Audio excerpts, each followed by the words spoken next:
오늘은 종료주일이고 이제 한 주간 주님께서 십자가를 지시기 위해서 고난받는 고난주간입니다. 그리고 십자가에 못 박혀 죽으시고 3일 만에 부활하신 일들이 이번 한 주간 안에 연속적으로 일어나게 됩니다. 이런 주일에 또 이런 세례식이 있어서 얼마나 의미 있고 가치가 있는지 모릅니다.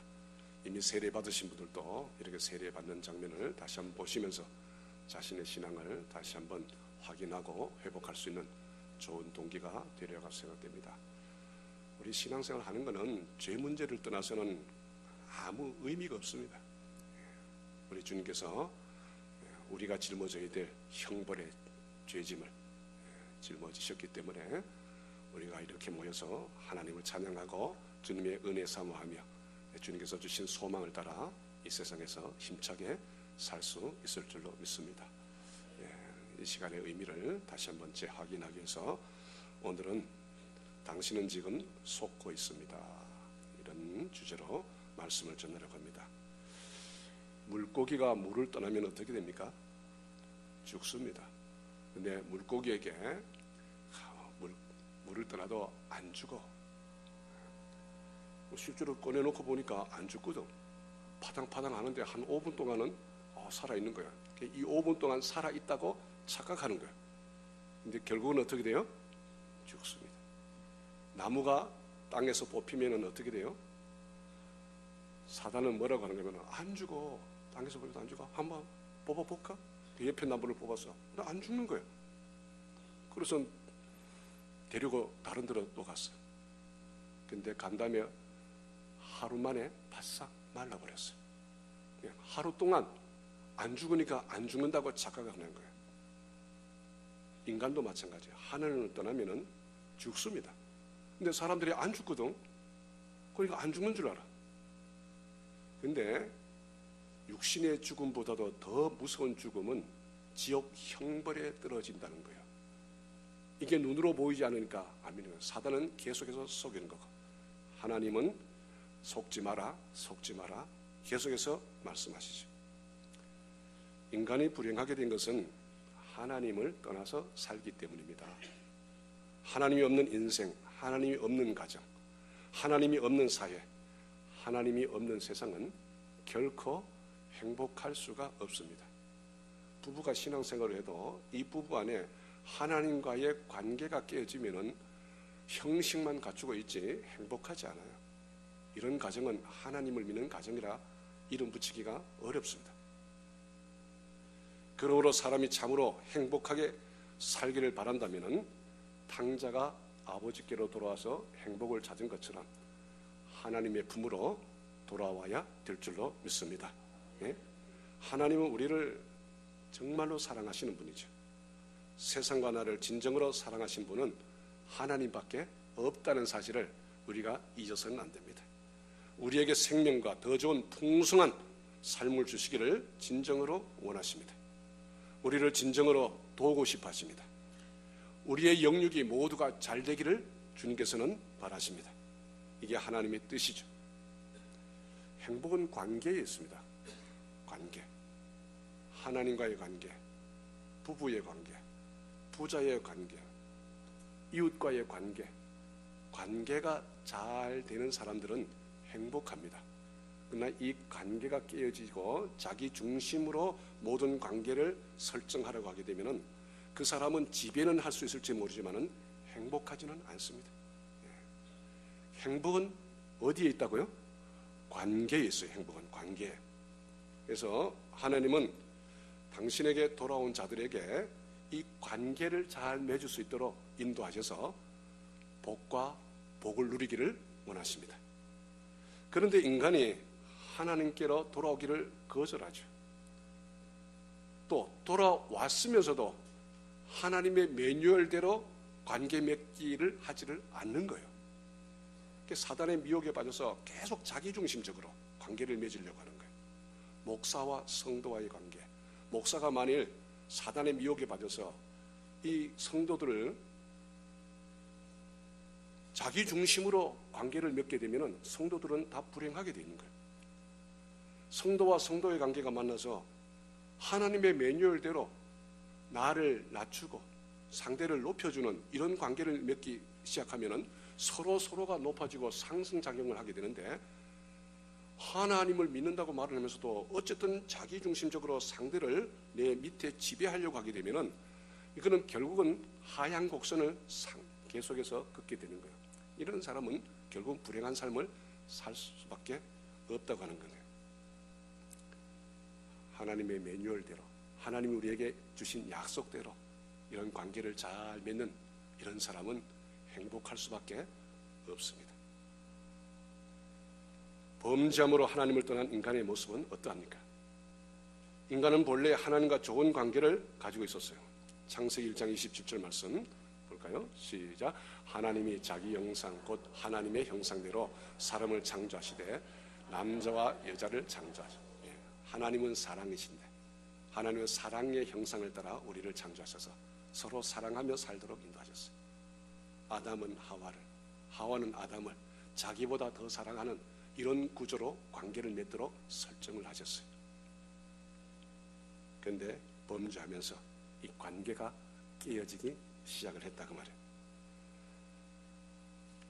행복하게 살도록, 수고하고 아프고 괴롭고 힘들고 하는 게 없도록 이렇게 살도록 그렇게 창조를 하셨다고 하는 사실, 이것이 원래의 인간의 모습이었습니다. 그런데 인간이 죄를 지어서 하나님과 교제가 단절이 되고 죽은 영이 되고 말았습니다. 에베소서 2장 1절 말씀 볼까요?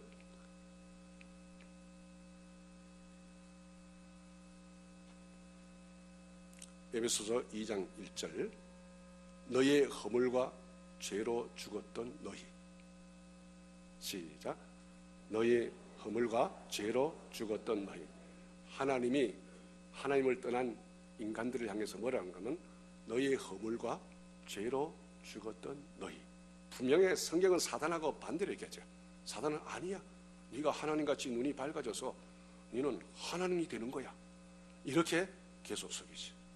죽었다는 것이 무엇입니까? 생명의 근원에서 떨어져 나가 하나님과의 교제가 단절된 상태를 죽음이라고 하는 거예요. 지금 풀을 꺾어 놓으니까 당장은 죽지 않았다고 착각을 하는데 뿌리에서 잘려나간 순간이 죽음이라 그 말이에요. 죽을 수밖에 없어, 마를 수밖에 없다 말이야. 그 운명이 죽어진 거예요. 그런데 잠시 푸르다고, 아직 잘려도 푸르다고, 그리고 살아있다고 착각을 하고 있다, 속고 있다 이 말이죠. 그 결과 사단의 영의 지배를 받게 되죠. 사단이 그 속에 가서 하나님이 지배하는 세계가 사단이 지배하는 세계로 바뀌었어요. 고린도서 2장 12절 말씀 시작. 우리가 세상의 영을 받지 아니하고 오직 하나님으로부터 온 영을 받았으니 이는 우리로 하여금 하나님께서 우리에게 은혜로 주신 것들을 알게 하려 하십니다. 세상의 영을 받았다가 예수 그리스도를 믿는 그 순간에 사단의 영은 떠나고 하나님의 영의 지배를 받게 되는 새로운 존재로 우리가 변화가 일어나는 것이죠. 이 세상 모든 사람들은 세상의 영, 즉 공중 권세 잡은 자, 사단의 종이 되어서 사단의 지배를 받으면서 살고 있다고 하는 사실을 속지 마시기를 바랍니다. 그거 속으면은 전도를 안 해요. 저도 지금 잘 살고 있는 것으로 보이거든. 우리하고 별 차이가 없어 보여. 아니요. 그러면은 우리는 신앙생활을 잘못하고 있는 거야. 내 자녀, 내 남편, 내 형제들, 내 사랑하는 친구들, 그저 만나서 히덕거리기만 하고 그 영혼이 죽어가고 있다는 사실을 우리가 인지를 하지 않게 되면은 전도할 이유가 없죠.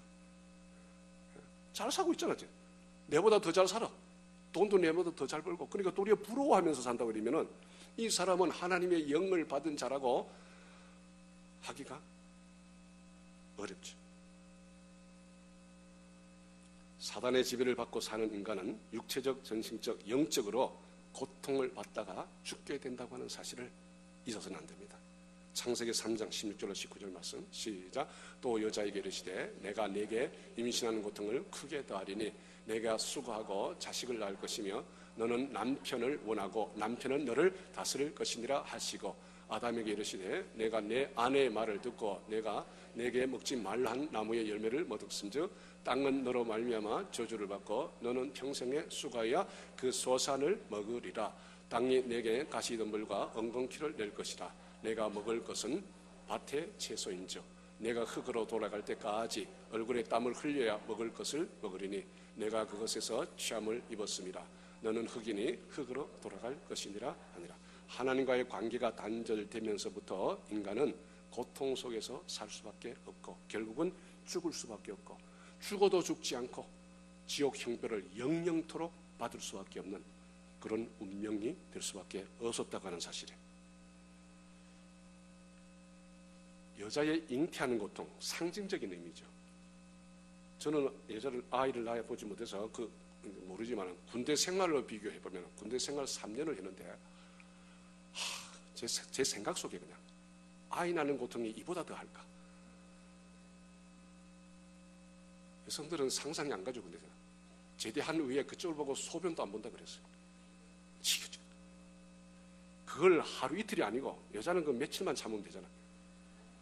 이거는 3년 동안을 아주 아주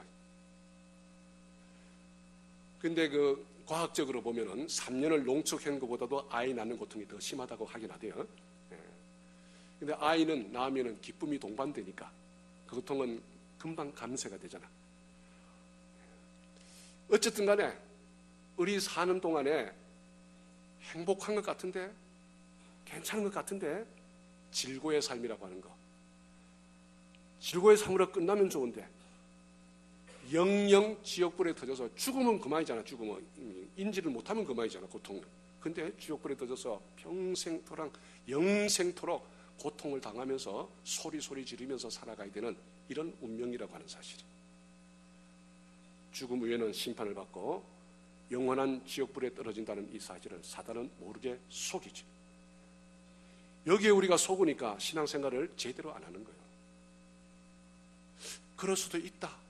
안 그럴 수도 있다. 막연하니까 신앙생활을 제대로 하지 않는다 그 말이에요. 계시록 21장 8절 말씀 볼까요? 시작. 그러나 두려워하는 자들과 믿지 않은 자들과 흉악한 자들과 살인자들과 음행하는 자들과 점술가들과 우상숭배자들과 거짓말하는 모든 자들은 불과 유황으로 타는 못에 던져지리니 이것이 둘째 상이라. 육신의 사망으로 끝나는 게 아니고 영리 사망에 던져진다. 영리 당하는 고통은 이루 말할 수가 없다. 본래 지옥은 사람에게 들어가라고 만든 게 아니에요. 사단과 사단의 종들이 들어가도록 만든 거예요. 그러니까 사단에게 죄에 빠지게 되면 사단의 종이 되는 거거든.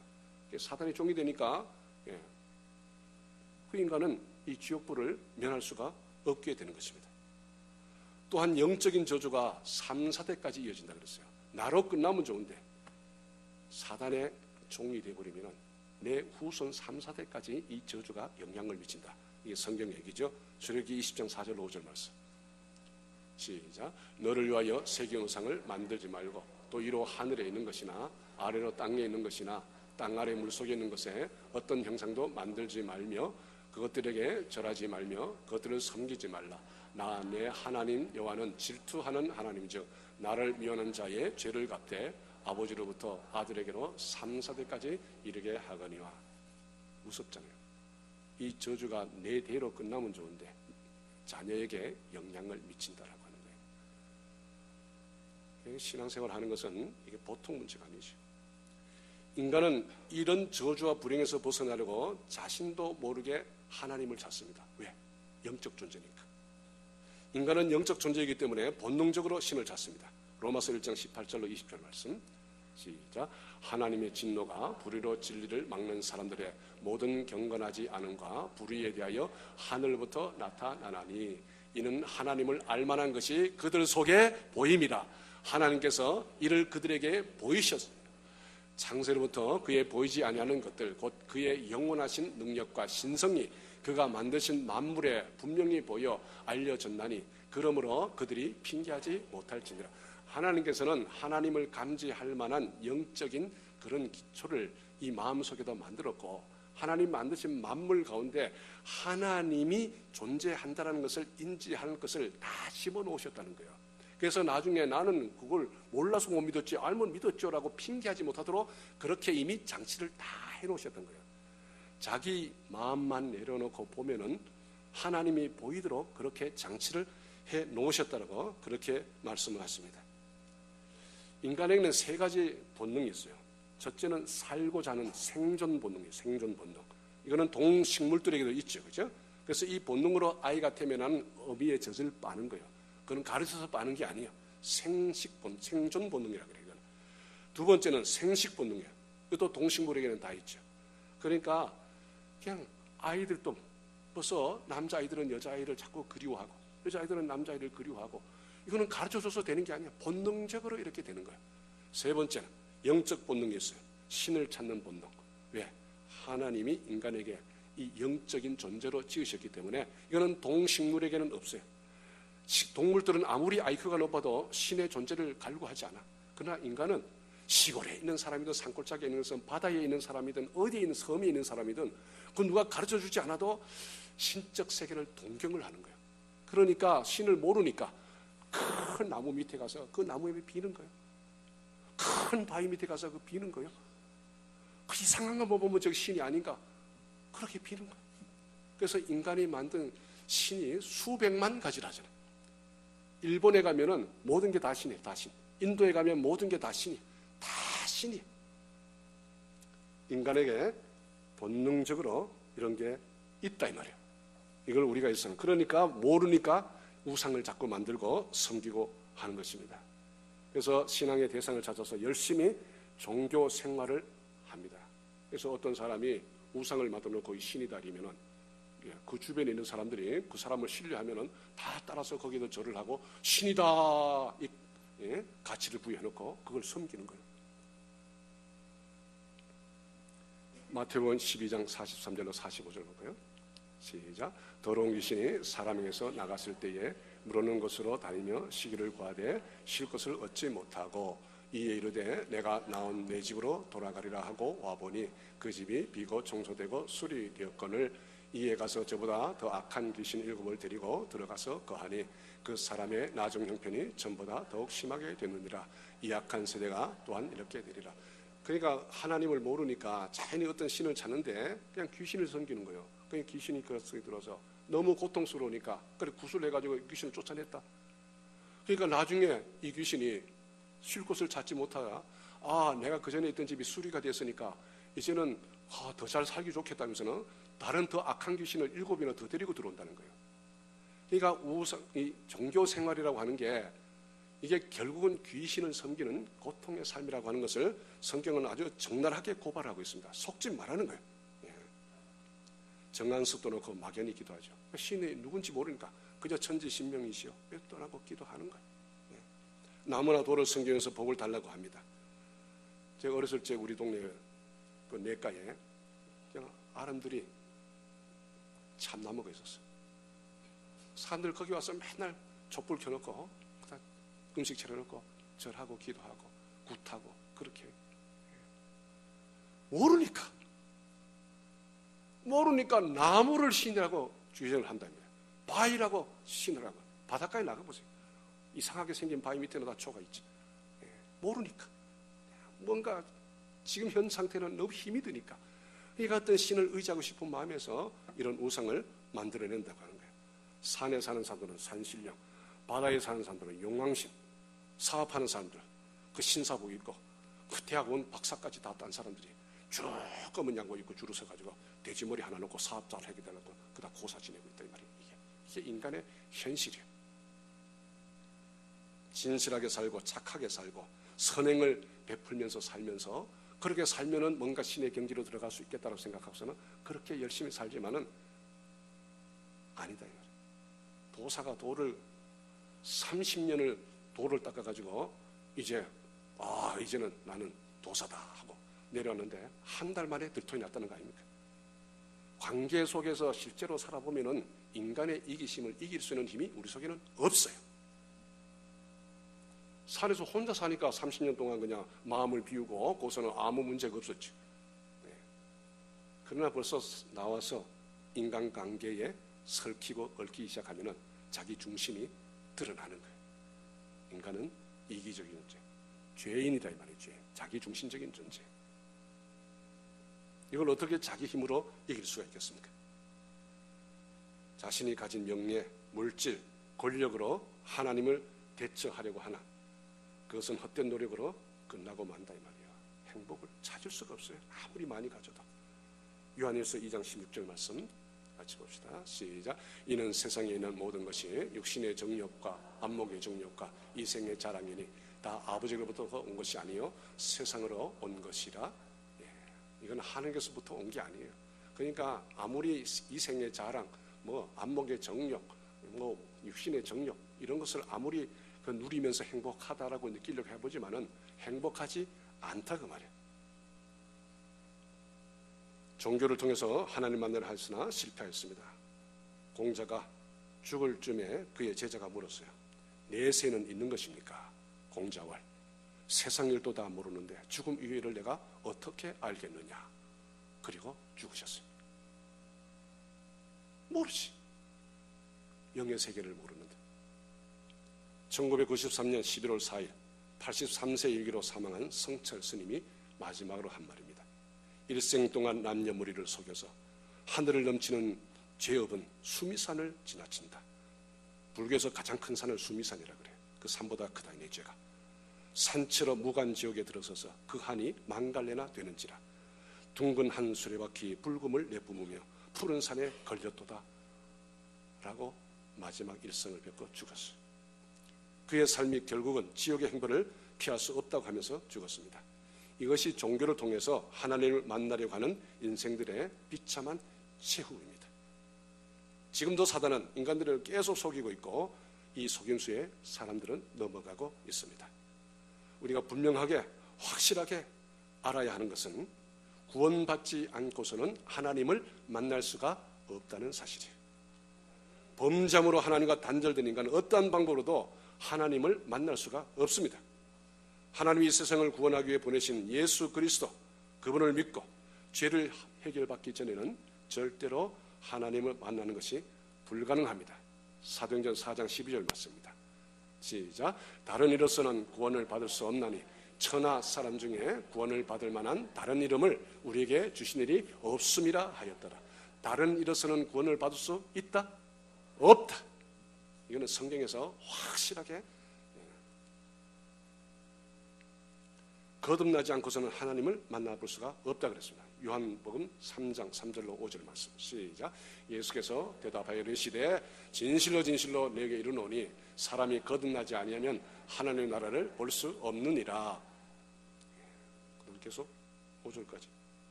네, 시작. 니고데가 이르되 사람이 늙으면 어떻게 날 수 있사옵나이까? 두 번째 모태에 들어갔다가 날 수 있사옵나이까? 예수께서 대답하시되 진실로 진실로 내게 이르노니 사람이 물과 성령으로 거듭나지 아니하면 하나님 나라를 볼 수가 없는. 하나님의 영이 네 속에 다시 들어가지 않으면은 하나님을 볼 수가 없다. 확실하게 하죠. 예수 그리스도를 구주로 고백하고 그러면은 그 속에 하나님의 영이 다시 들어오는 거예요. 아담과 하와가 범죄할 때에 하나님의 영이 떠나고 이가봇 그리고 사단의 영이 들어왔는데 이제 예수 그리스도를 구주로 믿으면 사단의 영이 내 마음에서 떠나가고 하나님의 영이 우리에게 들어와서 그래서 물과 성령으로 거듭나게 되면은 하나님을 만날 수 있는 관계 회복이 일어난다고 성경은 분명하게 얘기할 수 있습니다. 예. 구원이라고 하는 것이 무엇입니까? 구원은 멸망받을 수밖에 없는 죄에서 해방되는 것이 구원입니다. 그죠? 내 죄는 내가 스스로 해결할 수가 없어. 죄값을 내가 받아야 되는데 그것을 예수님이 대신해서 죄값을 치르셨다. 오늘 세례받는 우리 학생들에게 하나하나 물었더니까 믿습니다. 손은 더러워지면 물로 씻으면 되는데 내 속의 죄는 뭘로 씻느냐? 피로 씻는다. 그래서 제 의미를 생각해요. 피로 씻는다는 것은 상징적인 얘기다. 우리가 죄값은 죽음이기 때문에 피를 흘리지 않으면 안 된다. 근데 우리가 흘려야 될 피를 예수님이 대신 흘렸기 때문에 그래서 예수님의 피를 보혈의 피라고 한다. 우리 죄를 구속하는 구속의 피다. 그래서 피로 우리의 죄를 씻는다는 말은 우리를 대신해서 피를 흘리신 예수님을 믿는 믿음으로 우리가 산다고 하기 때문에 이걸 믿음이다. 믿음으로 우리의 죄를 씻는다. 이렇게 설명을 차근차근 했더니까 알아들었어요. 피 자체가 예수님 피 자체가 어떻게 우리 죄를 씻을 수 없어요. 피는 물질이고, 이거는 죄는 영적인 건데, 근데 예수님이 우리 죄를 대신해서 죄값을 받으셨다. 이 사실을 믿는 자들은 하나님의 자녀가 되는 권세를 주셨으니, 우리 믿음이 여기에서 일어난 줄로 믿습니다. 그래서 원죄에서 해방이 되는 거죠. 원죄에서 해방이 된다. 먼저는. 자, 로마서 5장 19절 말씀 볼까요? 시작. 한 사람이 순종하지 아니함으로 많은 사람이 죄인이 된 것 같이 한 사람이 순종하심으로 많은 사람이 의인이 되리라. 아담 한 사람이 범죄함으로써 아담의 후손들은 다 죄인이 됐어요. 근데 예수님 한 분이 우리 죄값을 치르셨기 때문에 그분을 믿는 자들은 모두가 의인이 됐어요. 바로 이게 영적인 원리라고 하는 거예요. 그래서 예수님을 믿는 것은 보통 사건이 아닙니다. 그리고 자범죄를 짓게 됐죠. 자범죄에서 해방이 되어야 돼요. 죄인은 태어나면서 죄인으로 태어나는 거예요. 그러니까 죄인으로 태어나기 때문에 죄를 짓는 거예요. 그래서 내 손으로 직접 짓는 죄는 자범죄라 그래. 아까는 원죄라 그러고. 이 자범죄에서 우리가 해방받는다고 성경은 약속하고 있습니다. 갈라디아서 5장 19절로 21절 말씀 시작. 육체의 일은 분명하니 곧 음행과 더러운 것과 호색과 우상숭배와 주술과 원수 맺는 것과 분쟁과 시기와 분냄과 당지는 것과 분열함과 이단과 투기와 술취함과 방탕함과 또 그와 같은 것들이라. 전에 너희에게 경계한 것 같이 경계하노니 이런 일을 하는 자들은 하나님의 나라를 유업으로 받지 못할 것이요. 이런 모든 무서운 죄악들이 예수 그리스도를 믿는 믿음 안에서 하나님께서 일단 우리를 의인이라 칭해 놓으시고 이런 죄로부터 우리를 구원해 내기 위해서 우리의 삶을 변화시키는 성령의 인도하심을 하시겠다라고 하는 것입니다. 그래서 예수 그리스도를 믿는 사건은 모든 자범죄로부터도 구원을 받는 유일한 길인 줄로 믿습니다. 그리고 조상죄에서 해방받는 것이기도 합니다. 저주로부터죠. 그죠? 아까 이거는요, 3, 4대까지 이어진다고 합니다. 이런 모든 죄에서 예수를 믿는 순간에 딱 끊어지는 거예요. 내 속에서. 근데 그의 영향력이 계속 미친단 말이에요. 실제 구체적인 삶 속에 나도 모르게 거기에 자꾸 속고 들어간단 말이에요. 그래서 그런 치유 사역을 통해서 이런 것을 우리가 완전히 끊어낼 수가 있습니다. 하나님의 자녀가 되어 사단의 권세와 사주팔자 운명에서 즉시 벗어나는 것이 바로 구원과 연관되어져 있습니다. 에베소서 2장 2절 말씀입니다. 에베소서 2장 2절 말씀 시작. 그때에는 그 가운데서 행하여 이 세상 풍조를 따르고 공중 권세의 잡은 자를 따랐으니 곧 지금 불순종의 아들들 가운데 역사하는 영이라. 그전에는요, 이사 가려도 날짜를 잡아야 되고 화장실 하나 질려도 뭐를 봐야 되고 뭐 사사건건 세상 풍조, 이것이 나의 삶을 지배했어. 예수 믿고 나니까 무슨 날에 결혼해도 상관없고 어디다가 먼 집을 지어도 상관없고 아무 상관, 모든로부터 자유해버린 거예요. 거침을 받는 게 없어요. 죄만 안 되면 우리는 날짜 상관없고 장소 상관없고 모든 것으로 매이지 않는 삶을 살게 되는 게 이게 엄청난 삶의 기쁨이 아닙니까?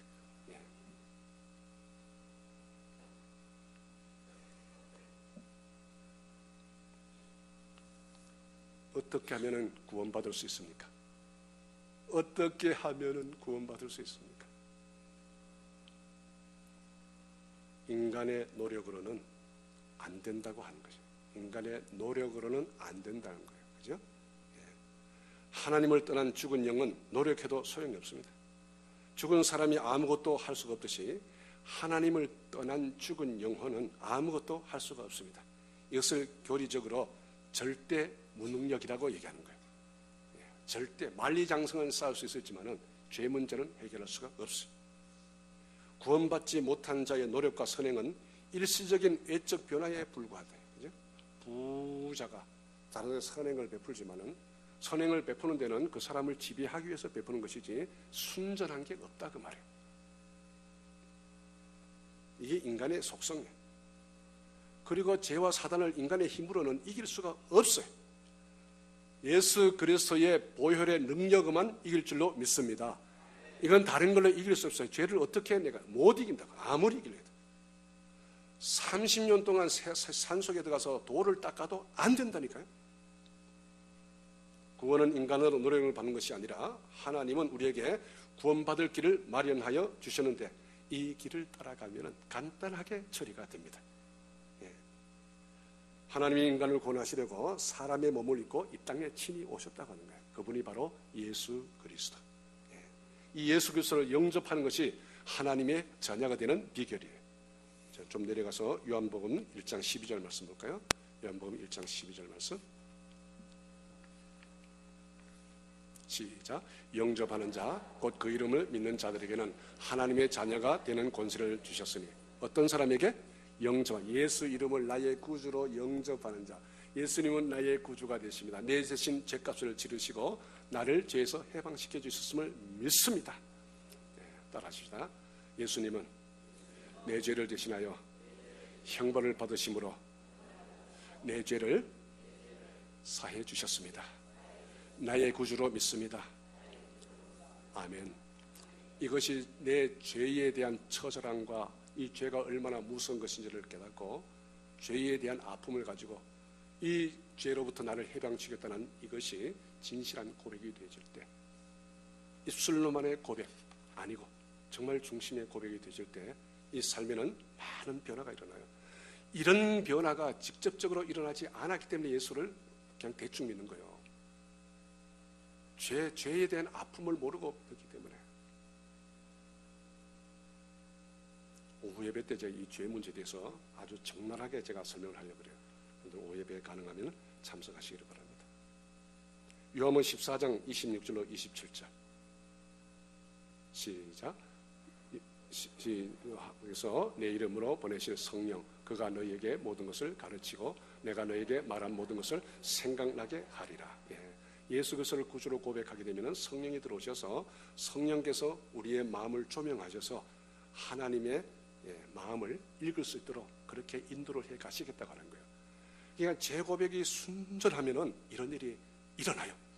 근데 예수를 가지고 머리로 믿어버리면은, 지식으로만 믿어버리면 안 돼요. 우리 마음속에서 죄에 대한 아픔을 가지고 여기에 처자라 내가 죄인이라고 하는 이것이 얼마나 무서운 것이고 이것이 마지막 가는 길이 얼마나 처참한 길인가에 대해서 이런 고백이 진실로 일어나게 되면은 성령께서 우리의 마음을 장악할 수가 있어요.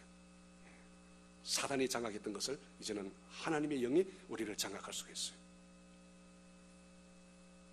새로운 주인 하나님이 나의 안에 들어오시기 때문에 이제까지 나의 주인이었던 사단이 나를 떠나가고 하나님의 영이 나를 지배하는 이런 엄청난 사건. 그래서 골로새서 1장 13절 말씀에서는 그가 우리를 흑암의 권세에서 건져내사 그의 사랑의 아들의 나라로 옮기셨느니라 라고 이렇게 말씀을 하세요. 결론적으로 말씀을 드립니다. 하나님은 우리의 구원자가 되십니다. 우리로 하여금 정말 마음의 평강과 기쁨을 누리게 하고 정말 하늘의 소망으로 가득 차게 만들고 삶의 진정한 가치를 발견하게 만들고, 이제까지는 이 세상 부귀영화에다 가치를 두고 살았는데 그것하고는 비교할 수 없는 엄청난 가치를 새로 발견하고 세계의 비전을 품고 살아가는 그런 사람으로 우리를 변화시킨다고 하는 거예요. 내 주변의 사람들을 보면은 긍휼히 여기는 마음이 생기게 되고, 그렇죠? 정말 땅끝까지도 복음을 전하고 싶어하는 이런 마음이 생기게 되고, 그리고 나 자신이 거듭되는 죄를 지을 때마다 소스라치게 놀라면서 하나님이 이 무서운 죄를 가지고 그렇게 싫어하셔서 이 죄값을 가지고 형벌이라고 얘기하며 예수님을 대신해서 우리를 구원하시기 위해서 죄값을 치러주셨는데 내가 왜 반복되는 죄를 지는지 여기에 대해서 소스라치게 놀라고 자기 중심적인 삶에서 이제는 이타적인 삶으로 변화가 일어나도록 우리를 인도하시겠다고 하는 거예요. 이게 행복의 제1조건이라가 된다 이 말이에요. 이런 사람은 행복이 뭔지를 알게 된다 그 말이에요. 세상 부귀 영화를 가져서 행복한 게 아니고 내 마음속에서 정말 행복의 조건이 관계에 있다는 사실을 발견하면서 살아가는 사람에게 놀라운 변화가 일어나게 될 줄로 믿습니다. 기도하시겠습니다.